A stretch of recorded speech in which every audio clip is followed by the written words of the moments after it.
She no longer deserves to be in this house. Get out of my house immediately! Please, no, it's raining.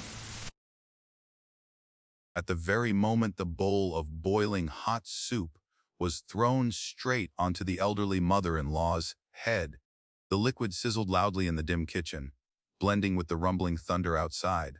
Mama Nui screamed, not because of the pain, but because her heart had just been torn apart. Steam rose, spreading through her soaked gray hair, sliding down her trembling, wrinkled face. The bowl slipped from her hands, shattered on the ground, just like the thing called family in that house. Outside, the rain poured down over Enugu State, Nigeria, as if trying to wash everything away. Wings slammed against the wooden door.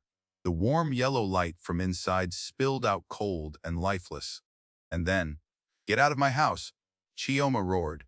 Her eyes showed no hesitation, not a second of doubt. She grabbed Mama Nuoya's frail arm and shoved her hard. One push, not too strong, but enough to make an old woman lose her place in this world. She collapsed onto the cold ground. The rain instantly swallowed her fragile body.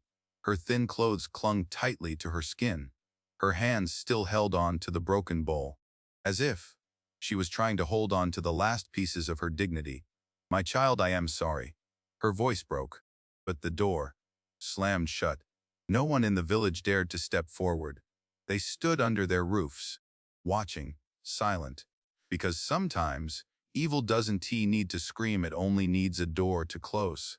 I am telling this story from a small corner of where I live, a place where the rain has witnessed countless family tragedies buried in silence. And maybe, somewhere out there, this story isn't just Mama Nui's opening message. There are actions that seem small, but are enough to destroy an entire life. And there are people you push out in a moment of anger, who you may never get the chance to call back again. If you believe in karma, if you want to know what happened to Chioma after that stormy night, stay. Listen until the very last second, because this story doesn't end here. And don't forget to subscribe so you don't miss stories that make you rethink family, humanity, and the choices you make. Before that house echoed with the sound of a shattered bowl on a stormy night, before the entire small village in Enugu State witnessed an elderly mother being pushed out of the very doorway she had helped build, every tragedy had already begun long before that moment. It did not come like lightning across a clear sky. It came slower, quieter, and because of that far more cruel. It grew in furrowed brows, in cold forms of address, in meals where contempt was served in greater portions than the food on the table. Years ago, when her husband died early, Mama Nui almost single-handedly fought against poverty just to keep the house from collapsing. She woke before sunrise, went to the fields while dew still clung to the grass, and returned only when the sky turned deep purple behind the oil trees. Her hands, once soft like any other woman's, became calloused, cracked, and rough from soil, from firewood, from endless days of washing clothes for a few coins. She ate less so her son could eat his fill. She wore old clothes so her son could have new ones for school. There were rainy seasons when the roof leaked right onto where she slept, but her son's sleeping spot was always dry. There were nights when hunger twisted in her stomach, yet she still sat fanning him to sleep, swatting away mosquitoes, staring into the darkness ahead, refusing to let herself collapse. People in the village often said that if anyone in that red earth truly understood the price of sacrifice, it was Mama Nui. She did not know how to write words of love. She turned her entire life into one, a long, unbroken expression of love stretching from one year to the next. And for a time, it seemed that her endurance was finally rewarded. The once frail boy grew up, became educated, began earning money, and rebuilt their old house into one of the finest in the area. The walls were freshly painted. The old tin roof was replaced with a stronger one. The floors were tiled so brightly polished that Mama Nui often felt hesitant to walk across them, afraid her dirty footprints might ruin their shine. She thought the hardest years were finally over. She thought her gray hair could now rest peacefully under the very roof she had protected with her youth. She thought the pain of her life might finally end there. Then Chioma arrived. She came like a fragrant breeze, carrying the scent of expensive perfume and jewelry that sparkled under the sun. Young, beautiful, sharp, and confident, Chioma quickly drew the attention of the entire village. The people said Mama Nuoye's son was fortunate to marry a woman who was educated, wealthy, and from a well-off family. In the beginning, Chioma smiled a lot. She brought gifts to the neighbors, spoke sweetly enough for everyone to believe that the house was entering a warmer, happier chapter. Even Mama Nuoye tried to believe it. She looked at her daughter-in-law with cautious hope, like an old woman carefully placing her last piece of trust into someone else's hands. But didn't it take long for the smiles to fade? At first, it was just small details. Chioma never called her mother, as tradition would expect. She avoided the word with vague phrases or worse, replaced it with a cold, curling smirk. That old woman.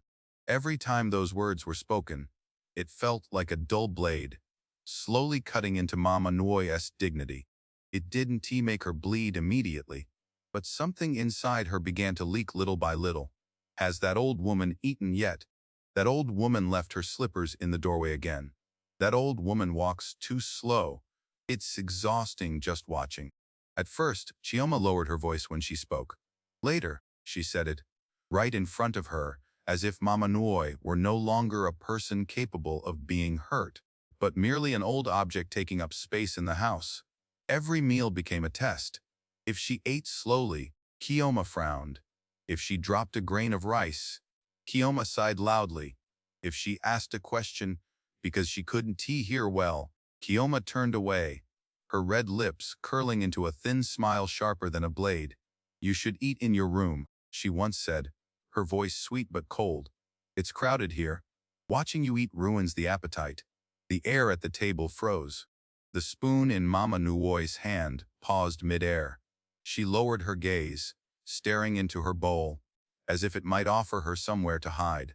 Her son sat at the head of the table. He heard it, clearly. There was no way he didn't but he only tightened his grip on his glass and pretended to focus on his phone. That silence hurt her more than Chioma's words ever could. Because if a stranger humiliated her, she could tell herself they didn't understand what she had lived through, what she had sacrificed. But when the very son she raised with sweat and tears chose silence in the face of her humiliation, that pain was no longer a surface wound. It became a hollow, freezing void opening inside her chest, where love was supposed to be. In the days that followed, everything became even clearer. Chioma began changing the rules of the house, not by announcing them, but through her eyes and her attitude. The kitchen, once Mama Nuoye's domain, became her daughter-in-law's territory. She was no longer allowed to season food her way, not allowed to arrange dishes the way she was used to, not allowed to place pots where it felt natural to her. Every time she did something differently, Chioma corrected her openly, with visible irritation, like she was teaching a clumsy child. "Don't touch that. You did it wrong. Let me do it. You read just in the way." And again, until Mama Nuoye began shrinking inside her own home. She walked more quietly, spoke less, ate faster, even when her throat was dry, smiled less, and eventually stopped smiling at all. Even her coughing at night became restrained, as if she feared disturbing the sleep of those who now saw her as a burden. Sometimes, neighbors would stop by and see her quietly sweeping the yard under the harsh sun, or sitting alone in a dark corner of the kitchen washing rice. They would ask softly, "Are you okay?" Mama Nuoye would always smile a thin, wrinkled smile like a crumpled piece of paper and reply, "I am fine. Just old, that's all." She never told them. Not because there was nothing to tell, but because some humiliations within a family the elderly choose to swallow rather than let them fall into words. Meanwhile, her son remained there, day after day, witnessing everything like a shadow that could breathe. He saw his mother's eyes lower every time Chioma entered the room. He heard every cutting remark spoken as if it were nothing. He knew his mother was slowly disappearing inside that house. And yet, he chose his fragile comfort over standing up for the woman who gave him life, who raised him through a lifetime of hardship. And that silence was the most dangerous thing of all, because evil does not always grow through the strength of the cruel. Sometimes, it grows through the silence of those who should have stopped it. That afternoon, the sky over Enugu State hung low and heavy, like a sheet of black cloth dragged down toward the earth. The air was suffocatingly humid. The wind had stopped. The trees in the yard stood perfectly still, as if waiting for something terrible to happen. Inside one of the largest houses in the village, everything appeared, at first glance, completely normal.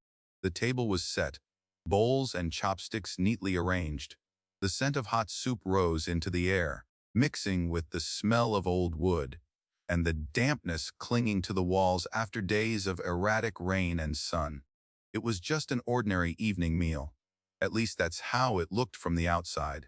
But some of the greatest tragedies in life begin in moments that seem the most ordinary.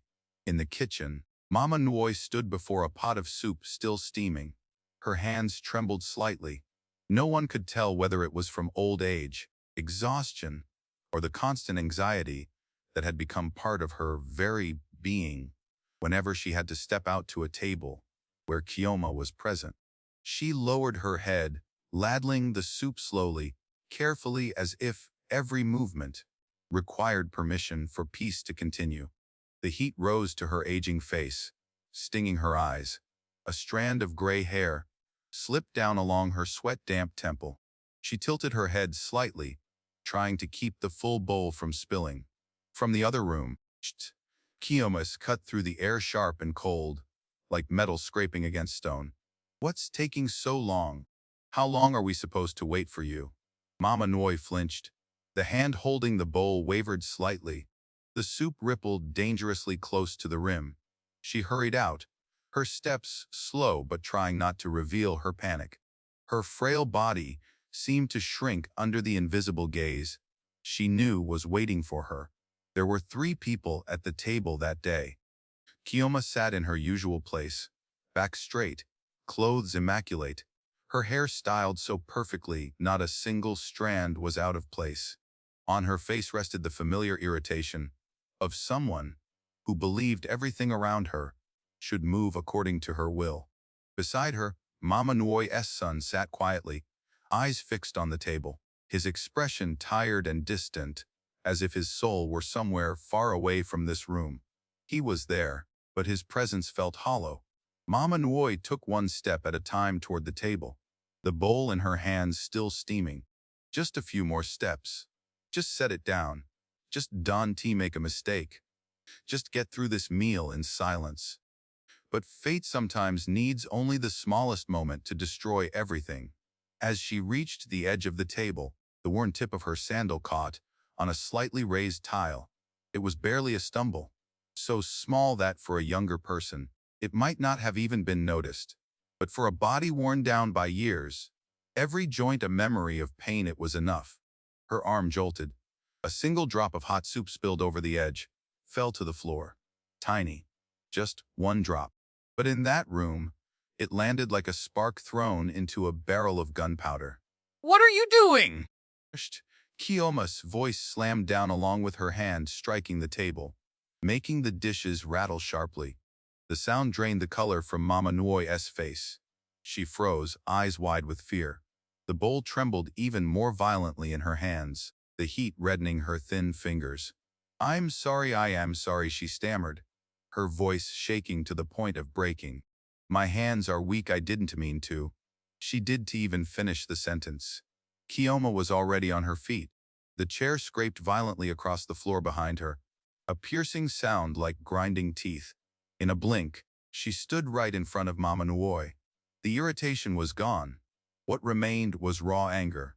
and long-buried contempt finally finding its excuse to explode. Weak hands. Chioma smirked, her smile as cold as a blade. They re not weak when you re-eating, but when you ruin things, suddenly they re-weak. Mama Nui instinctively stepped back half a step. Her lips trembled, as if trying to say something, another apology, perhaps, or a fragile plea to calm the storm rising before her. But she had no time. Chioma snatched the bowl from her hands. Everything happened too fast. Too fast for at the table to do more than lift his head. Too fast for the heat to even fade from the surface of the soup. And then, Chioma flung the entire bowl of boiling soup straight onto Mama Nui's head. A decisive motion. No hesitation. No pause. No trace of humanity. Time seemed to stretch unbearably. The scalding liquid cascaded over her gray hair, down her forehead, her face, her neck, soaking into the thin fabric clinging to her wrinkled skin. The faint, horrifying sound of boiling liquid, touching flesh filled the air, a sound that, once heard, could haunt a lifetime. Steam rose sharply. The smell of soup, of burning skin, of fear blended into a living nightmare. Mama Nui screamed, not the loudest scream, but the most painful. It came from the deepest place inside a person who had endured too much for too long, as if all the humiliation, all the pain, all the silent suffering had finally erupted in a single sound that tore through the space. The bowl hit the ground, shattered. Fragments scattered across the floor. Mama Nui collapsed to her knees, her body folding like a tree cut at the root. Her hands reached into the air, grasping for something that was there. Her fingers curled and trembled violently, as if even her body refused to believe what had just happened. Soup dripped from her hair to her chin, falling in slow drops onto the tiles. She gasped for breath, her vision blurred with pain, her lips forming broken sounds that could no longer become words. Her son shot to his feet, and then he froze, just stood there, watching. He didn't step forward. Didn't he touch his mother? Didn't he turn to stop his wife? His face turned pale, his eyes wide stretched between horror and cowardice. In that moment, he saw everything: his mother's hair, matted with hot soup, her skin reddening, her frail body trembling on the floor. And yet something invisible held him in place. There are people who do not commit evil themselves, but their weakness becomes the most fertile ground for evil to grow. Outside, a few neighbors had already gathered, drawn by the sound of the slammed table and the scream. They stood frozen under eaves, behind gates, behind half-open windows. No one stepped in. No one spoke. Their faces appeared in the dim afternoon light, afraid and helpless. They knew that in that house, Chioma's voice carried more weight than morality. They knew that money and status could turn wrongdoing into something untouchable. And so they watched, witnessed, remained silent, and Chioma. She stood there, breathing hard, a few drops of soup still clinging to her hand. But her face showed no trace of regret, only the lingering fire of anger in her eyes, as if she were the one who had been wronged. "You wanted to ruin this meal, didn't you?" she said, her voice low, more terrifying than a shout. "You wanted everyone to see how pitiful you are, didn't you?" Mama Nui looked up, not to argue, not to accuse, just a blurred, pained, confused gaze of someone who had just been treated like an enemy in her own home. Her lips trembled, and from her burned throat, only one fragile sentence emerged. "I only dropped one drop. Just one drop. One drop of soup on the floor, and the dignity of an entire lifetime, burned away in the very house she once called home." No one who was there that day ever forgot that moment. Not because of the hot soup, but because from that moment on, everyone understood a terrifying truth. When contempt is allowed to grow long enough, it will not stop at words. Sooner or later, it will become a hand that strikes. The rain began to fall just after the bowl shattered.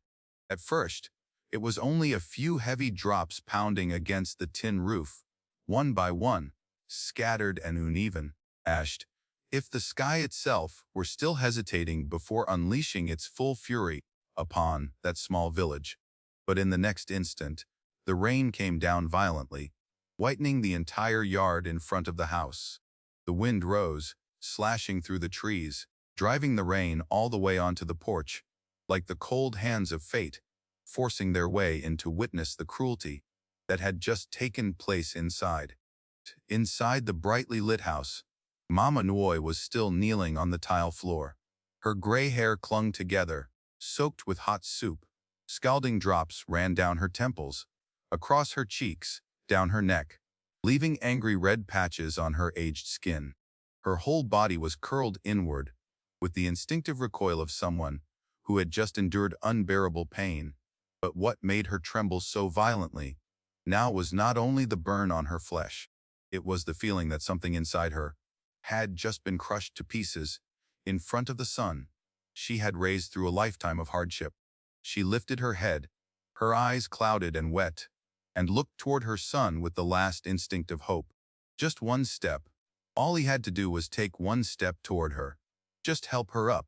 Just say one sentence, any sentence, at all to prove that she had not completely lost her place as a mother in that house. But he did nothing.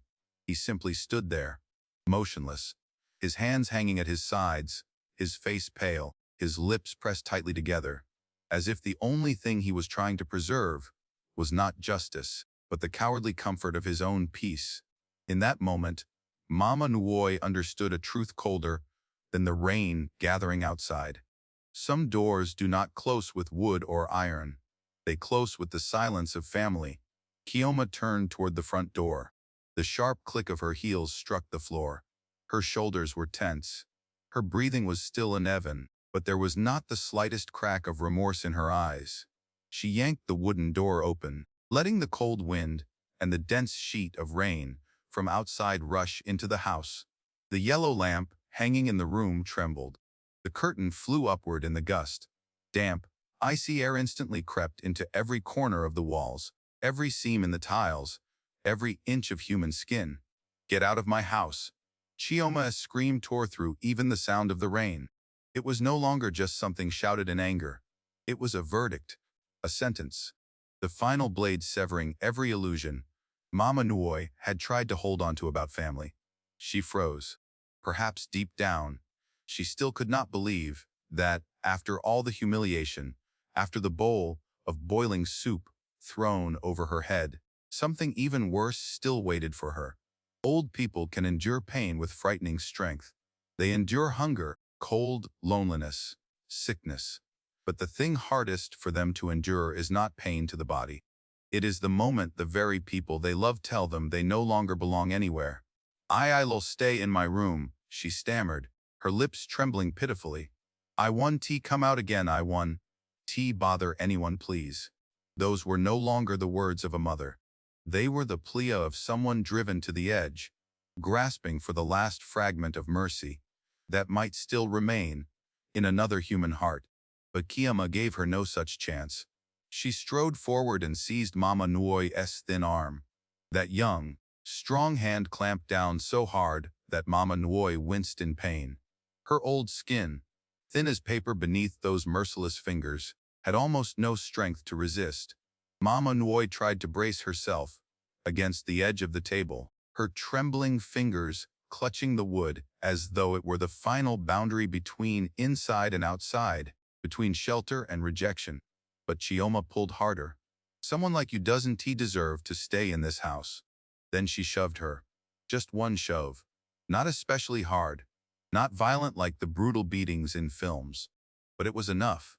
Enough for an old body to lose its balance.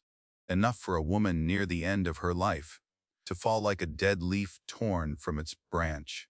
Mama Nui staggered backward. Her foot slipped on rainwater tracked onto the tile. Her body struck the doorway and then pitched forward into the yard. Her knees hit first. A dull thud sounded. Then her hands. Then her entire frail frame collapsed face first into the mud, softened by the first hard rain of the season. Mud splashed onto her arms, her face, her worn old clothing. The freezing rain immediately covered her like an invisible burial cloth. She lay there for a moment without moving, not because she had fainted, but because the fall was too painful, too humiliating, too sudden for either her body or her mind to catch up with. The rain kept pouring, heavy, cold, relentless. It hammered against her back, her gray hair, her narrow shoulders bent by years of labor. Her thin blouse clung to her body, revealing every jutting bone beneath wrinkled skin. Her legs curled inward by instinct, but the cold still seeped into every thread of flesh, as if trying to freeze the very last strength she had left.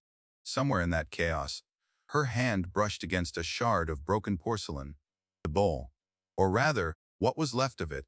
She grabbed it instinctively, like a drowning person clutching at a rotten piece of wood. Her old fingers closed around the jagged shard, ignoring the way the sharp edge cut into her skin. Perhaps even she did not understand why she held on to it. Perhaps because, when everything is stripped away too quickly, a person will clutch at anything, however small, however meaningless, just to remind themselves that they still exist. For Mama Nuoi, that broken shard was no longer an object. It was evidence, the last fragment of dignity she had not yet completely lost. At the gate, a few neighbors stood huddled under their eaves, watching. No one spoke. A young woman covered her mouth with her hand. An old man shook his head faintly. A child was pulled back inside by his mother, afraid he had already seen too much. They all witnessed it. They all understood. But pity in their eyes was not warm enough to pull an old body out of the rain. In small communities, fear of power can shrink compassion into silence. Mama Nuoi tried to push herself upright. Her hands slipped in the mud. She tried again. This time her body rose a little, but the burning pain across her head and neck made her vision blacken at the edges. She gasped, each breath short and broken. Rain streamed into her eyes, blurring everything before her. Through the curtain of water, she could still see the open doorway. The yellow light from inside spilled onto the dark yard, warm, dry still. Only a few steps away, just a few steps, but farther than the whole life she had already walked.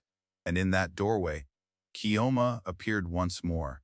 She said nothing else. She did not look at her for long. She simply lifted her hand. And then, the door slammed shut. The sound cracked through the air dry, final, more merciless than the thunder outside. It did not merely close a house. It closed Mama Nuoi's place within the very home she had once protected with her sweat, her tears, her youth, and her dignity. The light inside remained on, but it no longer belonged to her. Outside, the rain kept falling without pause. It blurred the brickyard, blurred the footprints, blurred even the line between mud and tears on her aged face. Mama Nuoi sat curled into herself in the cold yard, one arm wrapped around her body, the other still clenching the shard of broken bowl, until it drew blood. No one could clearly hear whether she was crying or calling her son's name. Perhaps even she could no longer tell the difference.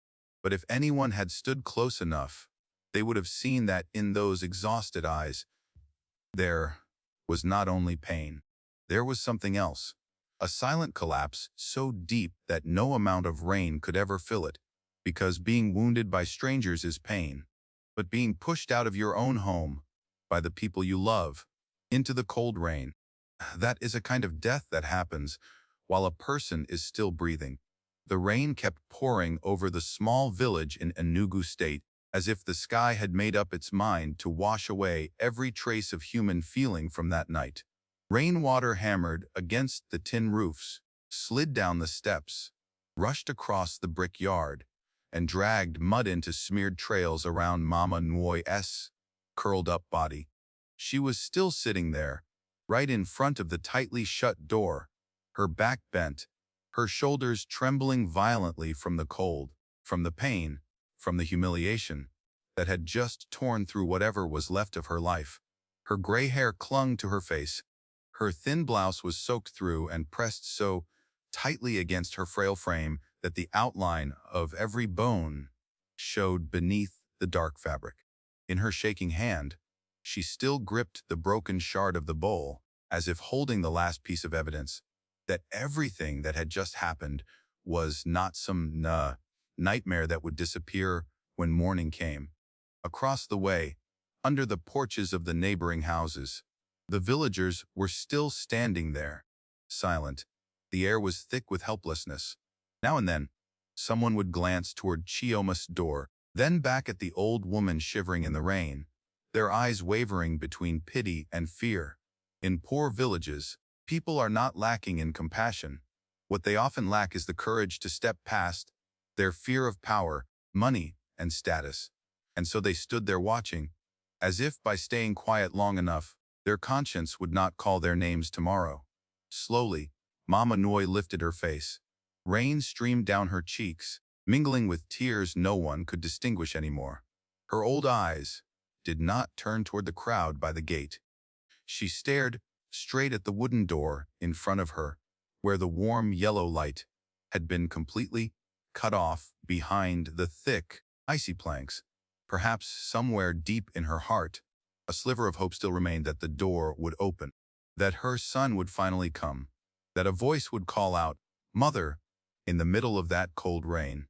That all of this had only been a brief madness of human anger, not the true sentence being passed on her.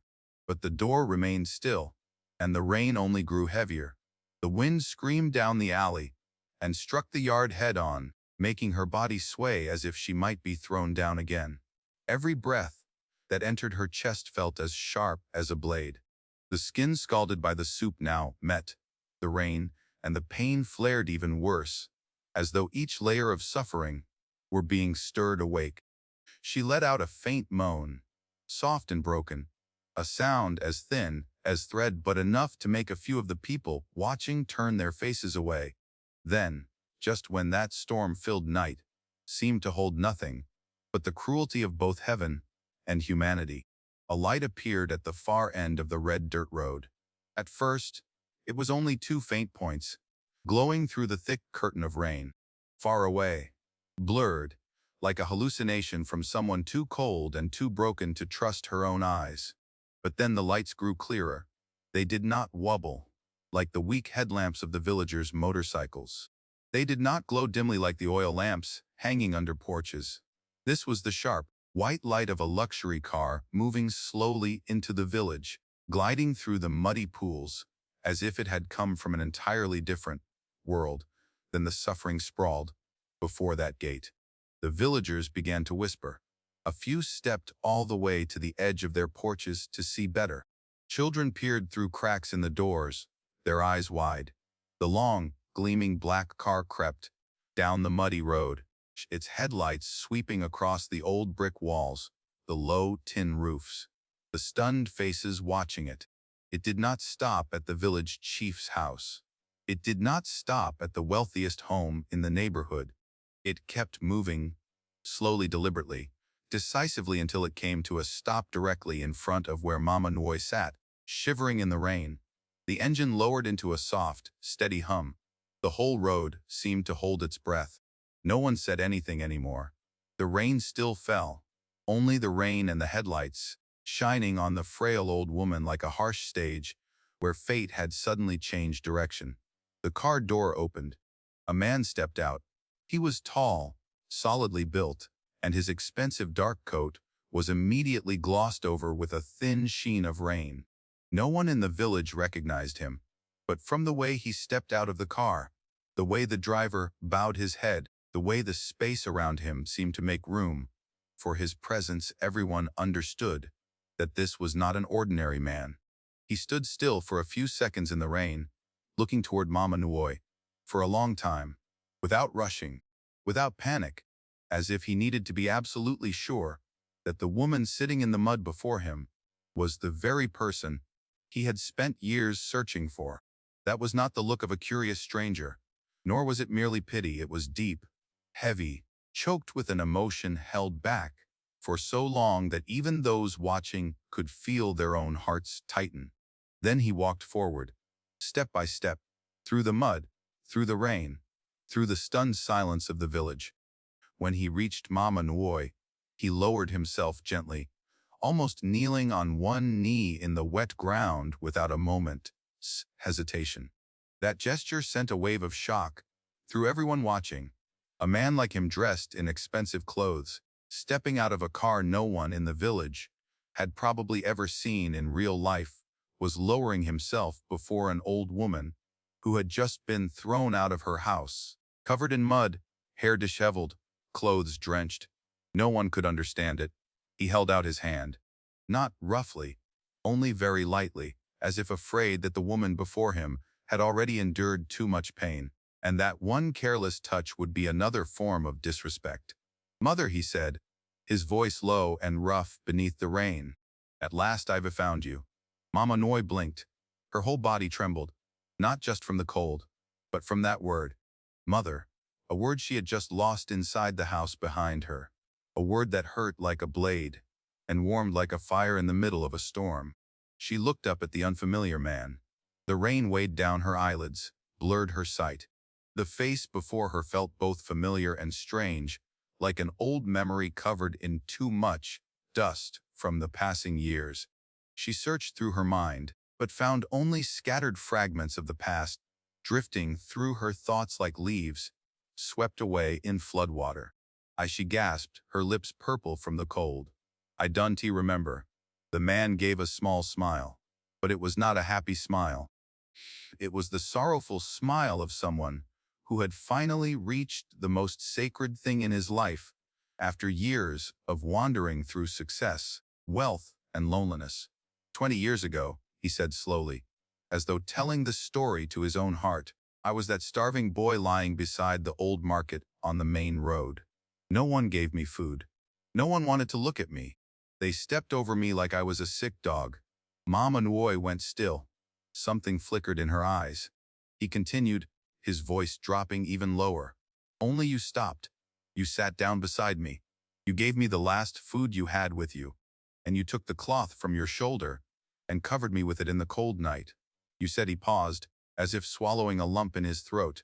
You said that as long as a person is still breathing, their road is not over yet. Mama Nui's hand, still gripping the broken shard, loosened slightly. At last, memory stirred somewhere deep inside her. An old afternoon. A child, thin as bones, lying beside the market, wild eyes hollowed by hunger. A portion of food she had brought for herself, but had not yet eaten. A sentence that had felt like nothing more than the compassion of a poor mother for a child about to collapse. She had forgotten it. To her, it had only been a small act in the middle of countless hard days. But to someone else, it had been an entire life saved. The man looked at her, his eyes reddening in the rain. Today, he said, every word clear and heavy as a vow, it's my turn to take you home. The whole village fell silent. No more whispers, no more murmurs. Only the rain striking the ground and the tightening beat of hearts inside the chests of those witnessing the strange turn of fate. A door curtain in the house behind them shifted briefly, pulled aside, then quickly dropped back into place. Perhaps Chioma was watching through the crack. Perhaps the sun was standing behind it too. Perhaps they were seeing something they could never have imagined just minutes earlier. The woman they had thrown into the cold rain was now being called mother by a powerful man who knelt before her with more respect than anyone in that house had ever shown her. The man did not look at anyone else. He looked only at Mama Nui. Then, with great care, he helped her to her feet, one hand behind her back, the other supporting her arm, light as a dry branch. He lifted her as though he were lifting a treasure that life had buried in mud for too long. Mama Nui could barely stand. Her knees buckled, but he held her steady gently, patiently, as though he were willing to remain in the rain all night, just to make sure she would never fall again. The driver hurried forward and opened the rear door. Inside, the car glowed with a warm, gentle light, a painful contrast to the freezing yard outside. Before stepping into the car, Mama Nui turned her head and looked back at the house behind her. The door was still shut. The light inside was still on. But strangely, for the first time that night, there was no pleading left in her eyes. No despair. Only a deep, quiet sorrow, as if she had finally understood that there are places we once called home only to discover, at the very end, that they were merely temporary shelters for a love that had died long ago. The man bowed his head over her, shielding her from the rain, and helped her into the car. The door closed. The sound of the rain outside immediately softened behind the thick glass. The car began to move. Its tires rolled through the mud, leaving behind the house that had just witnessed one of the cruelest nights of a human life. The villagers stood still and watched it go. No one dared say a word. All they saw, through the white curtain of rain, was that luxury car slowly disappearing down the dark village road, carrying away an old woman who had been crushed to the very bottom and who, on that same night, had been lifted up by fate itself, carrying away a life that had just been changed, and leaving behind a house that was still full of light. But from that moment on, that light had already begun to look exactly like the light of a place about to pay for its sins. Many years later, the house that had once stayed lit until late at night, once echoed with the sharp click of high heels across the tile floor, with cold commands, with the half-smile ladder of a woman who believed she could control everyone's fate, had become so empty and so cold that every footstep inside it sounded like an echo in a house that had died long ago. The house still stood there, at the end of the old village's red dirt road. The roof was still intact. The white-painted walls, once so bright, had yellowed and become stained with patches of dampness like wounds no one cared to hide anymore. The iron gate that had once opened for important guests, for flatterers, for the envious eyes of villagers, now groaned and squealed whenever the wind pushed against it. The front yard, once swept spotless, was now choked with weeds growing between the cracks in the bricks. Dust coated the steps. Spiderwebs hung from the corners of the roof.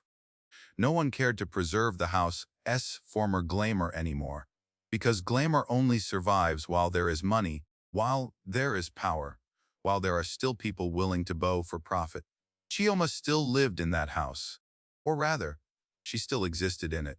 But the woman who had once stood in the middle of the living room, with eyes like steel, who had once tossed her chin up and called her mother-in-law that old woman, who had once believed that as long as she had money in her hands, she had the right to insult, the right to humiliate, the right to push others into the mud, that woman was gone. Time did not kill her with one clean, swift blade. It wore her down the way dripping water hollows stone, slowly, silently, and without missing a beat. Everything began with the collapse of her business. People said Chioma's family company had once held major contracts, had once enjoyed connections, powerful enough to make others cautious at the sound of her name. But power built on arrogance rarely has deep roots. It stands only while the sky is clear. All it takes is a few strong winds, and it reveals how hollow it always was inside. The business partners who once smiled at her began to turn away. Promises that had once seemed ironclad turned to smoke. One failed deal led to debt. One debt led to an investigation. One investigation uncovered financial secrets she had always believed no one would ever dare expose. Within just a few years, the money vanished faster than it had once flowed into Chioma's hands. One by one, the jewelry disappeared from her neck, her wrists, her ears sold off to cover temporary expenses. The first luxury car was sold. Then the second. The expensive dresses were pushed deep into closets, like relics from a time no one wanted to mention anymore. The parties in the house stopped. The phone calls grew fewer. The people who had once called her sister, madam, boss, benefactor, suddenly stopped answering altogether. In life, some relationships do not even wait for disaster to fully arrive before they betray you. They only need to smell collapse in the air, and they are already gone. Chioma fought that reality fiercely. She sold more and more, borrowed money, clung to whatever she could, lashed out, and blamed everything around her. One day she blamed the market. Another day she blamed enemies working against her. Another day she blamed bad luck for clinging to her. But not once, not ever did she force herself to look directly at her own reflection. Some people lose money and learn humility. Others lose money and become even more venomous because they cannot bear to believe that life could trample them the same way they once trampled others. Her husband, the son Mama Nui had raised with her entire life, changed too as the years passed. At first, he remained exactly as he had always been throughout this story, present but never truly there, silent in the face of his wife's cruelty, silent in the face of his family's collapse, silent in the face of the conscience he had strangled on that rainy night. But silence does not mean a person feels nothing. Some cracks make no sound when they first form. They only spread quietly through a person's mind until the day everything finally caves in. After the night Mama Nui was taken away in that black car, he never slept well again. People in the village said that many late nights, they saw him standing alone in the yard, smoking one cigarette after another under the pale moonlight. Once, he got drunk and sat on the porch until dawn, his eyes bloodshot like a man who had seen a ghost. But no one knew what ghost he saw. Only he knew. It was the sound of the bowl breaking in his head. It was the sound of his mother screaming when the boiling soup hit her skin. It was the image of her old body falling into the yard in the rain. It was the sound of the door slamming shut. And it was the word mother, spoken with reverence by the stranger who had knelt to lift her up. The very word he, her own son, had lacked the character to say when she needed it most. Guilt did not kill him quickly. It made him rot from the inside. He grew quieter, more distant, more withdrawn. Every time Chioma lashed out, every time she poured her bitterness onto others, as if she still held the same old power, his eyes darkened a little more. He began to look at his wife, no longer as a companion, but as a man finally realizing the terrible mistake to which he had handed over his entire life. But regret that arrives late rarely saves anything. It only makes a person lucid enough to feel the full weight of the pain they deserve. Then one day he left. No explosive argument, no dramatic declaration, no vicious words thrown back at her the way Chioma had once thrown them at his mother. He simply left in silence. The villagers said that morning the sun had risen early and bright. They saw him drag an old suitcase to the gate. No one came to send him off. No one tried to stop him. Chioma stood on the front steps, her face drained of color, and asked in a voice that barely held together, "Are you really leaving?" He looked at her for a long time like a man standing before the ashes of his own life, trying to remember where the fire had first begun. Then he said only one sentence. "That night, my mother was not the only one thrown out of this house." Chioma did not understand, or perhaps she did understand, but did not dare understand all of it. Because from that rainy night on, what had truly been driven out of that house was not only Mama Nui. Peace had been driven out. Decency had been driven out. Blessing had been driven out. The last piece of humanity in a home already rotting from within had been driven out too. When Mama Nui fell into the mud, that house seemed, on the surface, to keep all its elegance. But in truth, it had already lost everything. Her husband left without looking back. Just as years before, he had not looked back at his mother falling in the yard. The only difference was that this time, the one left behind was Chioma. In the years that followed, she lived like the shadow of herself. Some women grow old because of age. Some grow old because of hardship. Chioma grew old because of the quiet gnawing of the past. Every time the weather shifted toward rain, she would startle and look into the yard, as if afraid she might see an elderly body curled in front of the door. Every time she heard dishes fall in the kitchen, her face would drain of color. Once, a new housemaid accidentally dropped a bowl of soup, and Chioma screamed and stumbled backward, as if she herself had just been splashed with boiling liquid. Karma does not always come in the form of legal punishment. It is not always prison, lashes, or direct revenge. Sometimes karma is simply this.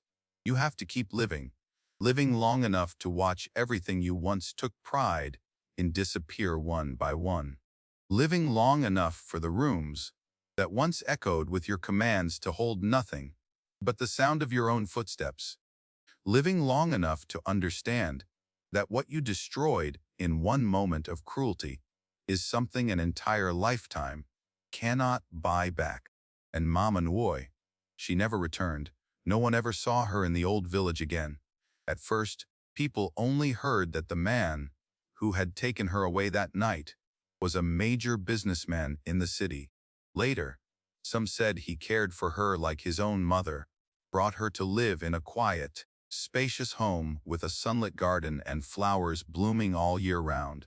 Some said she received treatment, warm clothes, and meals that no longer tasted of tears.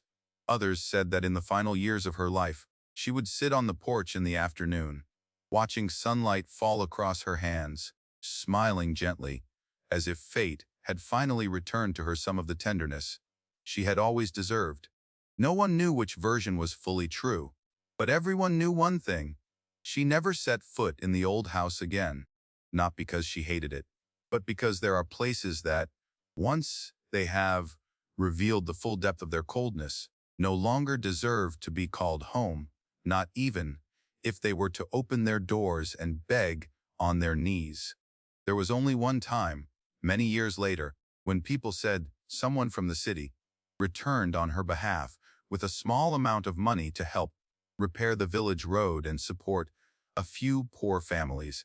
There was no long letter, no show of generosity. Only one short message passed along, so short that everyone who heard it fell silent. That night, I lost nothing at all. It was my son who threw away his own blessing with his own hands.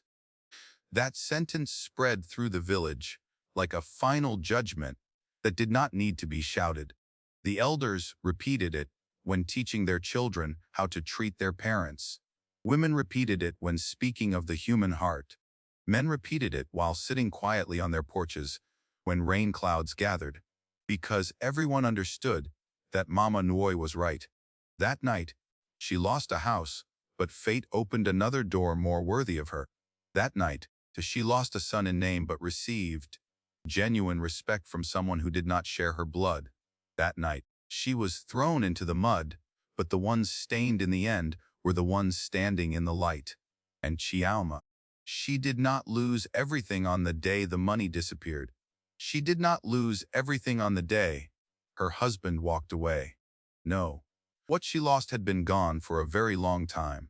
She lost her blessing. She lost the chance to be loved by a gentle mother. She lost the right to peace inside her own home. And she lost the part of light that no lamp can ever restore. Once a person has extinguished it with her own hands on a rainy night like that, because life may be slow, but karma is never late. There are actions you think are giving you control, proving your strength, helping you win a small argument in life. But in reality, that's the exact moment you begin to lose everything. Because collapsed doesn't come with a loud explosion. It begins with something very small, a careless word, a heartless action, a moment when you turn your back on the one you were meant to protect. And then, it grows quietly, until one day, when you finally look back, everything is gone. There are people you think are weak, you think are dependent, you think will always be there no matter how you treat them. But the truth is, they are not weak. They are simply choosing to love you more than they love themselves. And when you push them out of your life, you don't just lose a person. You lose the blessing they carried with them. Life is fair in a very slow way. It doesn't rush to punish you immediately. It lets you keep living, keep choosing, keep making mistakes, until you are forced to pay with the very things you once took for granted. If today you still have someone you can call family, if there is still someone waiting for you, no matter how late you come home, don't let a moment of anger push them out of your life forever. Remember, there are things that once lost, you will never get a second chance to fix. If this story made you think, if you believe in karma, stay with the channel. Subscribe now so you don't miss the next stories. Stories that might change the way you see family, humanity, and the choices you make before it's too late.